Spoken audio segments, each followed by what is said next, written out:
বিসমিল্লাহির রহমানির রহিম। শুরু করছি পরম করুণাময় নামে। দেখো, আজকে সাধারণ গণিত অনুশীলনী 4.1 সূচক এবং লগারিদম নবম শ্রেণীর শিক্ষার্থীদের জন্য ক্লাসটি অত্যন্ত গুরুত্বপূর্ণ। এটি তোমাদের সিলেবাসের অন্তর্ভুক্ত। পৃষ্ঠা নম্বর দেখো, এখানে তোমার পাঠ্য বইয়ের পৃষ্ঠা নম্বর হচ্ছে তোমার 78। এই 78 পৃষ্ঠা অথবা 78 পৃষ্ঠা তোমরা দেখো যে এখানে উদাহরণ নম্বর হচ্ছে 1। উদাহরণ নাম্বার তোমার 1। এই 1 নম্বর উদাহরণে বলা হচ্ছে যে মান নির্ণয় করো। মান নির্ণয় সূচক ও লগারিদম। মান নির্ণয় করার অঙ্ক এখানে বলা হচ্ছে ক। দেখো যে 5 স্কয়ার বাই হচ্ছে তোমার 5 কিউব। খ নম্বরে তুমি দেখো যে 2/3 পাওয়ার 5 গুণন 2/3 পাওয়ার -5। আশা করি তোমরা ডাকটুকু বুঝেছ। এবং আমি গতকালকে তোমাদেরকে সূত্র শিখিয়েছিলাম যে সূচকের সূত্র দেখো, এখানে সূচক কয়ের সমাধান দেখো, সমাধান আমরা দিচ্ছি এখানে। সমাধান ক 5 স্কয়ার বাই 5 কিউব। এখন এর মান বের করো। আমরা জানি ভাগের সূত্র যদি হয় তাহলে আমরা জানি বেস 5 উপরেরটা নিচেরটা ভাগের সময় পাওয়ার গুলো বিয়োগ হয়, তাহলে 2 - 3। বেস একাধিক একটাই যায়, বাদ দিলে তোমার থাকছে -1। তাহলে যদি -1 হয় এখানে, তাহলে আমার দেখতেই পাচ্ছ যদি আমরা -1 হয় তাহলে আমরা লিখতে পারি 1/5। আশা করি প্রিয় শিক্ষার্থীরা তোমরা এটি বুঝতে পেরেছ যে অঙ্কটি ভাগের সময় ভাগের সূত্র আমরা শিখিয়েছি। ঘাতের সূত্র যে ভাগের সময় পাওয়ার বিয়োগ হয় এবং হচ্ছে তোমার গুণের সময় পাওয়ার গুলি যোগ হয়। এটুকু মনে রাখলেই চলবে। যেমন দেখো 2 নম্বর অঙ্কটা এখানে খ দেখো, উদাহরণে 1 পৃষ্ঠা নম্বর হচ্ছে 78। তুমি দেখো 2/3 5 গুণন 2/3 এখানে -5 দেওয়া আছে। আমি গতকালকে বলেছিলাম যে এখানে বেস 2/3 গুণন এর পাওয়ার হচ্ছে 5 বা 2/3 বেস। তাহলে বেস একাধিক থাকলে আমার কথা ছিল যে একটি মাত্র বেস যাবে আর পাওয়ার গুলো কি হবে, যোগ হবে গুণের সময়। তাহলে প্লাস, যেহেতু একটা মাইনাস আছে ওটুকে আমরা ব্র্যাকেট দিয়ে আটকিয়ে দিলাম। আশা করি বুঝতে পেরেছ।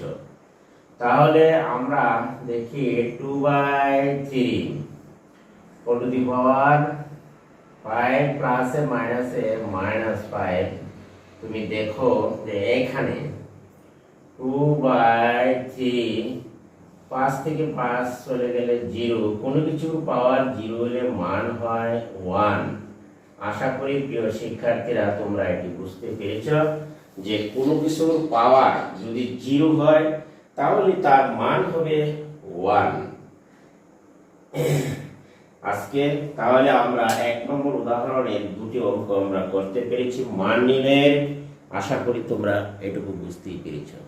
এখন আমি যাব দেখো তোমার পাঠ্য বইয়ের 78 পৃষ্ঠার সরল করো। এখানে দুটি অঙ্ক দেওয়া আছে, যেমন সরল করো, আমি এটি মুছে নিতে পারি। তাহলে দেখো উদাহরণ 2, সূচক এবং লগারিদম। এইবার দেখো যে উদাহরণ 2 এখানে কিন্তু আছে যে সরল করো। সরল করে এখানে দেওয়া আছে তোমার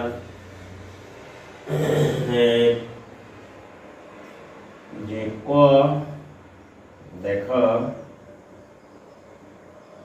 ও এর মাঝে আছে 5^4 গুণন 8 গুণন হচ্ছে তোমার 16 বা 16। এইখানে কিন্তু আমাদের নিচে আছে বাই টু দি পাওয়ার 5 গুণন 125। এখন তুমি যেহেতু সূচক, আমরা এটিকে সূচকে নিয়ে যাই। চলো টু দি পাওয়ার 5 নিচে সমাধান করি। দেখো, অথবা তুমি দুটি দাগ একসাথে লিখে নাও। একটা খ নম্বরের মধ্যে আছে তোমার, দেখো যে এইখানে তোমার বলা হচ্ছে খ যে 3 ইন্টু বা dot two the power n minus 4 into two the power 2n minus, তাহলে দেখো n মাইনাস 2। আশা করি তোমরা এইটুকু বুঝতে পেরেছ। এবং two the power n minus two the power n minus 1। আশা করি প্রিয় শিক্ষার্থী বন্ধুরা তোমরা এটা বুঝতে পেরেছ। এখন আমি সমাধান করব। দেখো যে সমাধান 1 নম্বরেরটা দেখো আগে। 1 নম্বরের কয়ের সমাধান দেখো। এখানে যে কয়ের মধ্যে আছে 5^4 গুণন 8 গুণন হচ্ছে তোমার 16। তাহলে আমরা এখানে লিখতে পাচ্ছি, দেখো 16 বাই টু দি পাওয়ার 5 গুণন 125।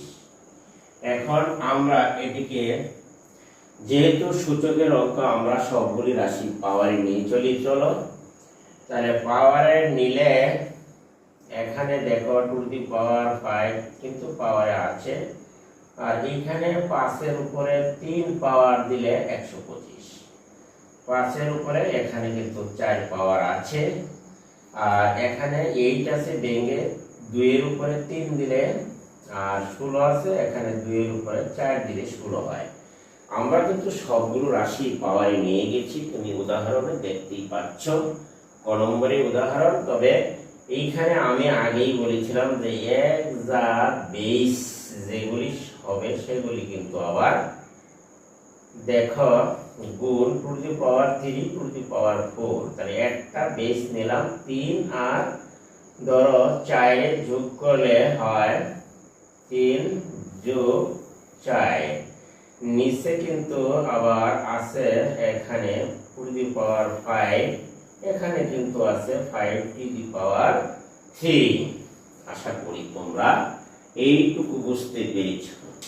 এখন আমরা যদি এটুকু মুছে নেই তাহলে কিন্তু কোনো সমস্যা নেই।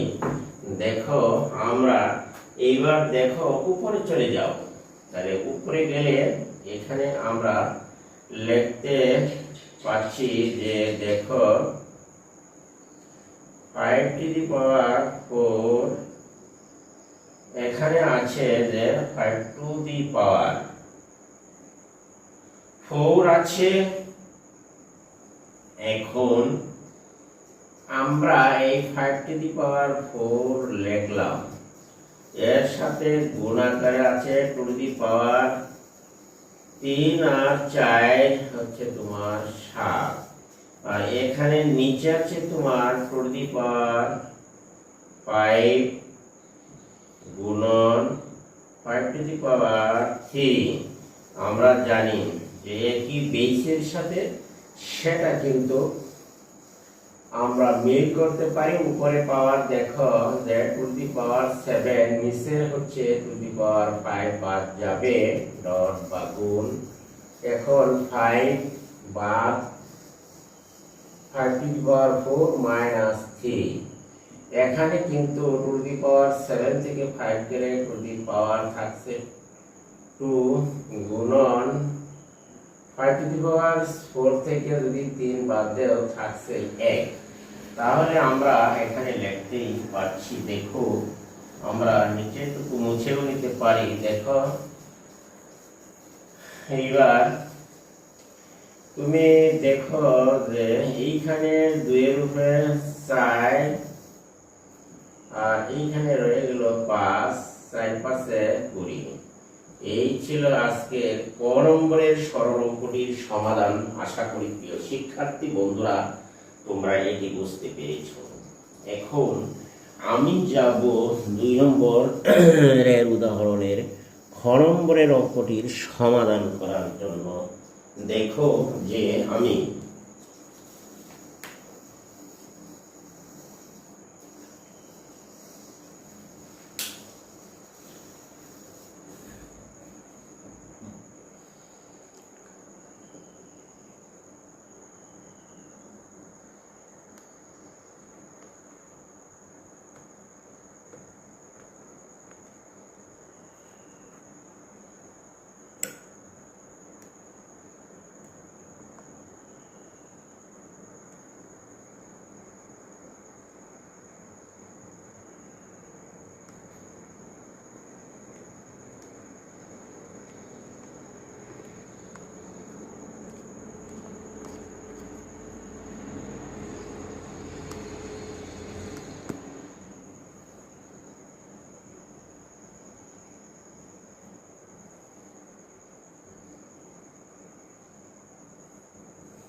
এখন আমি খ নম্বরের অঙ্কটির সমাধান করার জন্য যাচ্ছি। দেখো যে খ নম্বরের অঙ্কটি আমরা কিভাবে সমাধান করতে পারি সেটা তুমি একটু খেয়াল করো। এক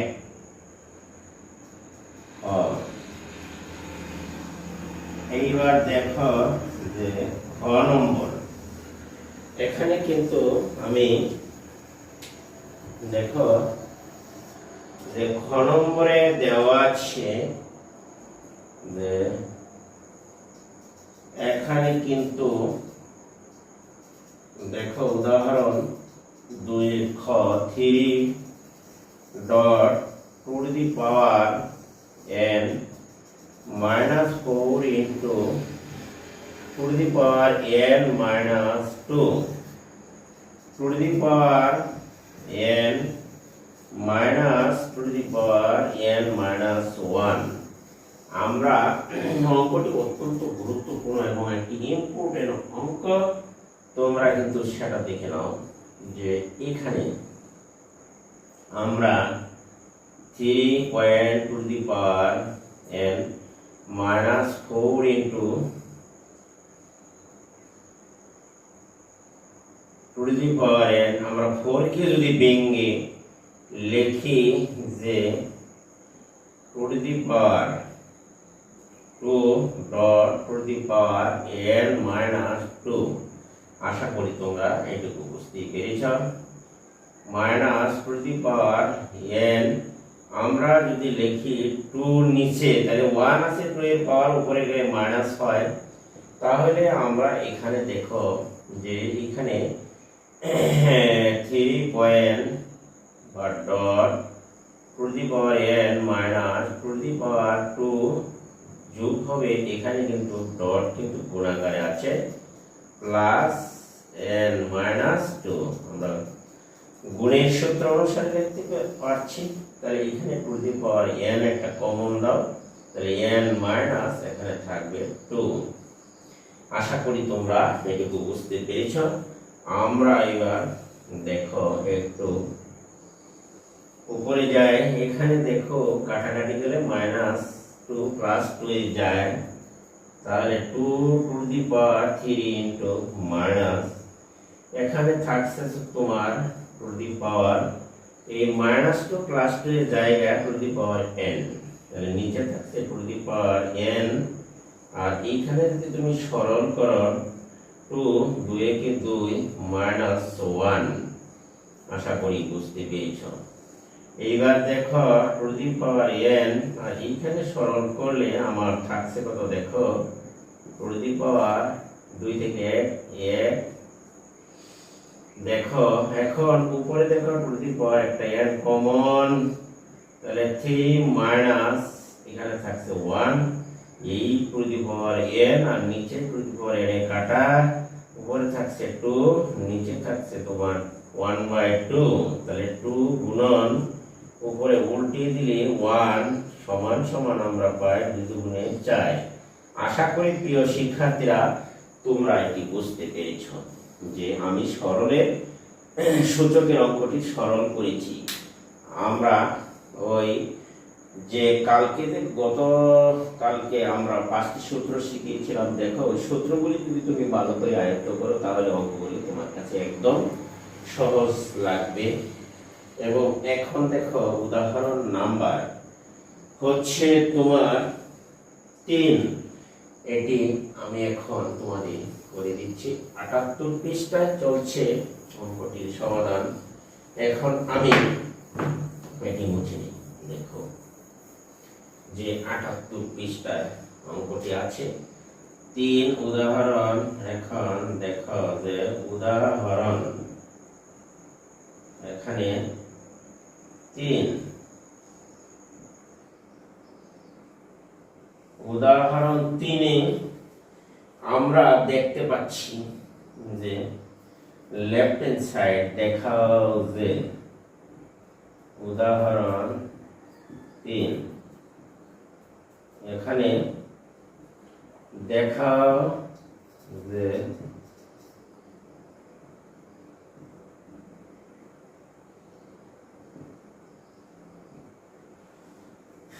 দেখাও যে এখানে আমরা যে সমাধান দেখো এখানে বলা হচ্ছে দেখাও জি এখানে দেখো তুমি a two the power p minus ঠিক আছে, a two the power p q minus r, q minus r dot a two the power q, এখানে p r মাইনাস p, তাহলে আমরা দেখতে পাচ্ছি dot a two the power r, a two the power r, উপরে হচ্ছে তোমার p minus q, p minus q। এই হলো তোমার অঙ্কের দাগ। আশা করি তোমরা এটুকু বুঝতে পেরেছো। এখন লেফট হ্যান্ড সাইড দেখো, এখন লেফট হ্যান্ড সাইডটা আমি লিখি। এখানে যেমন a two the power p, বাহিরে আছে তোমার q মাইনাস r, তাহলে ব্র্যাকেটের ভিতরে a two the power p, বাইরে আছে q মাইনাস r ডট দেখো a two the power q, বাহিরে আছে পাওয়ার r minus p dot a two the power r, বাহিরে পাওয়ার p মাইনাস q। আমরা এখানে তোমাদের সূত্র শিখিয়েছিলাম যে পাওয়ারের পাওয়ার, ভিতরের পাওয়ার বাইরের পাওয়ারের সাথে তুমি গুণ করবা। ভিতরে p, বাইরে আছে p মাইনাস q মাইনাস, তাহলে p q মাইনাস পি আর আমরা লিখতে পারি তদ্রুপ কিউ দ্বারা এটিকে গুণ করো Q R minus P Q dot এটি দিব আর দ্বারা বাইরের পাওয়ার পি কে গুণ করো পি আর মাইনাস কিউ আর। এখানে আমরা লিখতেই পাচ্ছি মাইনাস হচ্ছে কিউ আর। এখন আমরা জানি যে বেস সব এক যার এ এ এ তিনটা, তাহলে একটি বেস যাবে আর পাওয়ার গুলো তুমি যোগ দ্বারা লিখতে পারো পি কিউ। এখানে পি কিউ আমরা লিখেছি minus P R plus Q R minus P Q plus P R minus হচ্ছে কিউ আর। আশা করি এই minus Q R plus Q R এ যায় P R plus minus P R plus P Q minus P Q চলে গেল। তাহলে এর পাওয়ার হচ্ছে তোমার 0। আর আমরা আগেই বলেছিলাম যে কোনো কিছুর পাওয়ার 0 হলে তার মান হয় 1। এই পাইলা 1, তাহলে আমরা এটিকে সমান লিখতে পারি রাইট হ্যান্ড সাইড। অতএব লেফট হ্যান্ড সাইড সমান আমরা লিখতে পারি তোমার রাইট হ্যান্ড সাইড শুড। আশা করি প্রিয় শিক্ষার্থীরা তোমরা এইটুকু বুঝতেই পেরেছ। আর আমার ভিডিওটি তোমাদের কাছে ভালো লাগে এবং উপকারী মনে হয় তাহলে অবশ্যই আমার চ্যানেলটিকে সাবস্ক্রাইব করবে এবং পাশে থাকা বেল আইকনটি বাজিয়ে দেবা। আজকে সূচক এবং লগারিদম 4.1 অনুশীলনী উদাহরণের অঙ্কগুলো শেষ করেছি। তুমি যদি উদাহরণের অঙ্কগুলি ভালো করে বুঝো এবং পারো তাহলে তুমি অবশ্যই অনুশীলনী অঙ্কগুলো অবশ্যই পারবে। আর আমি পর্যায়ক্রমে তোমাদের জন্য দেওয়ার জন্য সবগুলি অঙ্কই করে দেওয়ার চেষ্টা করব। আর কোনো ধরনের যদি না বুঝো বা বোঝা যায় না তাহলে অবশ্যই কমন বক্সে কমন লিখে পাঠিয়ে দিবা। আমি আবার তোমাদের পুনরায় রিভিউ করার চেষ্টা করবো ইনশাআল্লাহ। আর আজকে আমি এখান থেকে বিদায় নিচ্ছি। আল্লাহ হাফেজ, সকলেই ভালো থাকবে।